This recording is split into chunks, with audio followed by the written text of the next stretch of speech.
ya, taat kepada pemerintah meskipun pemerintah tersebut zalim, selama pemerintah tersebut tidak menyuruh kita untuk maksiat. Kalau dia nyuruh kita untuk maksiat, kita tidak taat. Ya. Oke ya. Salam. Saya rasa yang pertanyaan pertama saya kurang paham, jadi saya melonjak kepada pertanyaan yang kedua yang mungkin lebih saya pahami dan mudah-mudahan lebih bermanfaat. Mengenai tindakan misalnya pemerintah atau Polri, yang diantara hukuman yang diambil adalah dengan menembak. Ya. Karena mereka juga menembak, maka kita pun menembak. Ya. Sebelumnya ingin saya jelaskan bahwasanya akidah Ahlussunnah, dan ini dijelaskan dalam buku-buku para ulama. Ya. Saya tidak bicara omong kosong, tapi dari buku-buku mereka. Bahwasanya taat kepada pemerintah bagaimanapun kondisinya selama pemerintah tidak kafir. Tidak boleh memberontak terhadap pemerintah yang zalim. Selama dia muslim, selama dia masih membiarkan orang-orang sholat, maka tidak boleh seorang memberontak. Dan ini telah dikabarkan oleh Nabi SAW. Karena Nabi SAW banyak hadis, sayakunu umara fikum, akan ada pemerintah-pemerintah di antara kalian, qulubuhum qulubus syayatin fi jusmanil ins. Hati-hati mereka hati-hati syaitan, namun dalam tubuh manusia. Akan ada pemerintah yang model seperti ini. Entah sudah ada atau akan ada, wallahu alam. Kemudian Nabi SAW juga dalam hadis yang lain mengatakan, syiraru a'immatikum alladzina yal'anunakum wa tal'anunahum wa yad'una alaikum wa tad'una alaikum. Seburuk-buruk pemimpin kalian adalah para pemimpin yang melaknat kalian dan kalian melaknat mereka. Dan mereka mendoakan kecelakaan bagi kalian dan kalian juga mendoakan kecelakaan bagi mereka. Maka para sahabat bertanya, afala nunabidhuhum bisayf ya Rasulullah, apakah boleh kami memberontak mereka, perang mereka?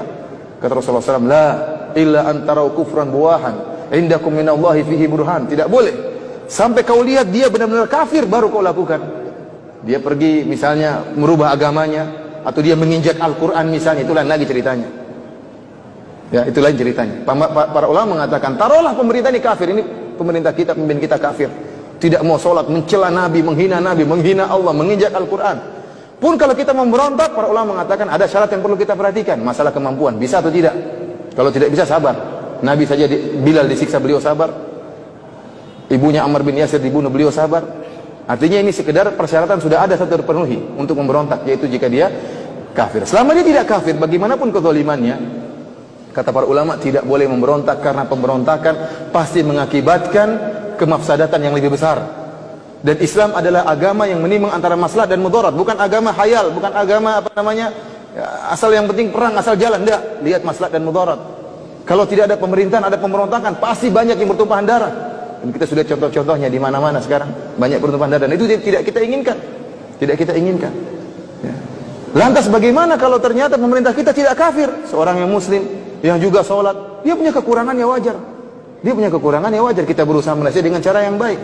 Coba kita bayangkan seandainya di negara kita tidak ada pemerintahnya, lampu merah mati semua, kira-kira gimana? Berantem orang di jalan. Polisi tidak ada lagi, sakit semuanya, satu kompi semuanya sakit. Orang tidak, subhanallah, bagaimana rusaknya orang, barang-barang dicuri, ini dicuri, macam-macam, ada yang dibunuh, tidak ada yang orang takuti. Oleh karenanya sebagian ulama mengatakan, saya 70 tahun bersama pemerintah yang zalim lebih saya sukai daripada satu hari tanpa pemerintah. Kenapa? Karena adanya pemerintah meskipun zalim, maslahatnya lebih besar. Karenanya kata sebagian ulama, jangan kau bercita-cita untuk membangun suatu rumah dengan menghancurkan kerajaan. Jangan. Kalau kau ingin bangun rumah dengan mengorbankan kerajaan, itu kesalahan. Ingin membangun sesuatu yang islami tetapi negara hancur, ini tidak benar seperti ini. Ya.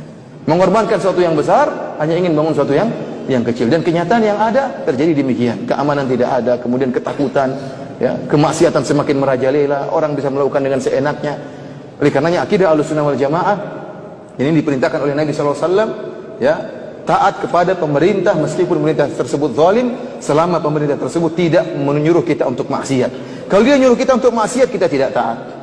Tapi kalau dia menyuruh kita kepada yang baik, maka kita taat. Dan Allah telah berfirman, wa ati'ullah wa ati'ur rasul wa ulil amri minkum. Taatlah kepada Allah dan taatlah kepada Rasulullah dan pemerintah di antara kalian. Perhatikan di sini kata para ulama.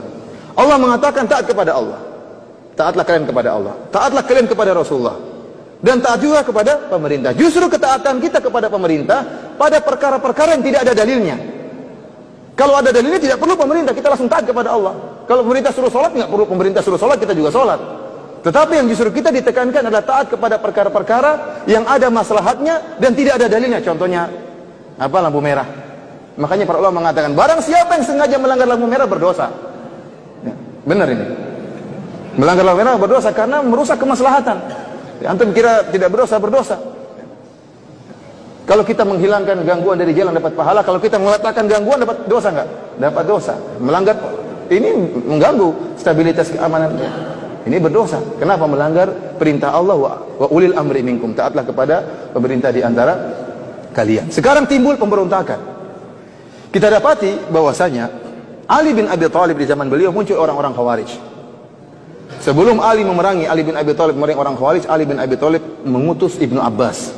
Ibnu Abbas diutus dengan pakai pakaian yang indah untuk berdialog dengan orang Khawarij. Orang-orang Khawarij tersebut adalah orang yang, ya kata Nabi SAW, tahkiruna salatakum ma'a salatim. Kalian akan merasa sepele, menyepelekan salat kalian dibandingkan salat mereka. Kenapa? Orang-orang Khawarij ini begitu hebat ibadahnya. Wajahnya pucat karena sering salat malam, sering puasa, jidatnya hitam, sangat hitam karena begitu rajin beribadah, pakaiannya lusuh, tidak mau dengan dunia. Maka datanglah Ibnu Abbas berdialog dengan mereka dengan pakaian yang indah. Maka mereka protes, kenapa kau pakai pakaian yang indah? Kata dia, apakah Allah mengharamkan pakaian yang indah? Akhirnya terjadi dialog sehingga sepertiga dari mereka sadar. Tinggal 2/3 baru kemudian diperangi oleh Ali bin Abi Thalib sampai bunuh-bunuhan. Intinya para hadirin, terutama pertanyaan yang disampaikan oleh Bapak tadi, ya, bahwasanya kalau memang kondisinya mengharuskan untuk membunuh mereka, ya, maka dilakukan. Jika memang itu mengharuskan, jika tidak kita lawan mereka, maka mereka akan semakin melakukan pembunuhan, maka kita menjalankan perintah pemerintah dan ini memang ada kemaslahatannya.